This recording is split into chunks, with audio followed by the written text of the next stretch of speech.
प्रदीप जानकर ही रस्त्यावरती आलीच पाहिजे. जसं की मराठा आरक्षणासाठी मराठ्यांनी आता हाक दिली 29 ऑगस्ट. बघा आता मराठी कसे रस्त्यावरती येते, त्यांनी न्याय मिळतो.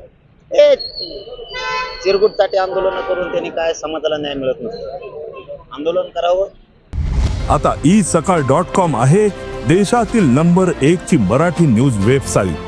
प्रत्येक अपडेटसाठी isakal.com ला नक्की भेट द्या आणि न्याय पण घ्यावा मराठ्यांनीच. कोण करते चिरगुटसाठी आंदोलन? लय येतो उताडा आलाय. नाव सांगता येणार नाही इतके. मुंबईतलं आंदोलन आहे का? त्याला तर गिनीतच नाही मी. मोजत नाही गिनीत नाही. आपलं कसं आहे बघा, आपण विरोधक मानलं नाही त्यांना कधी आणि मानणार पण, त्यामुळे त्यांच्यावर आपण बोलतच नाही. अजित ते पवार विनाकारण विरोध मानते. अजित पवार त्यांना विनाकारण ते विरोधक मानते. विनाकारण कारण नसून त्याच्या संबंधित एक प्रश्न दादा, ते अजित पवारांना जसं हाके शिव्या देत आहेत, मात्र त्यांचे खास करून ओबीसीचे अजितदादांचे नेते बोलत नाहीत. विशेषतः जर बोलायचं गेलं तर धनंजय मुंडे कुठे बोलताना दिसत नाहीत. त्यावर हाके अजितदादाची बाजू घेऊन देत नाही, तेवढ्या हाकेने उघडपणे शिव्या दिल्या तरी. आता ते सरकार बघल ना, सरकार आहे ना त्यांचं.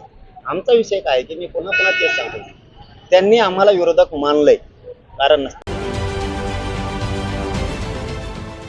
देश विदेशातील प्रत्येक घडामोडींचे लाईव्ह अपडेट मिळवण्यासाठी आता साम टीव्हीच्या सर्व सोशल मीडिया प्लॅटफॉर्मला लाईक, फॉलो आणि सबस्क्राईब करा. तसंच सर्व नोटिफिकेशनसाठी बेल आयकॉन प्रेस करायला विसरू नका.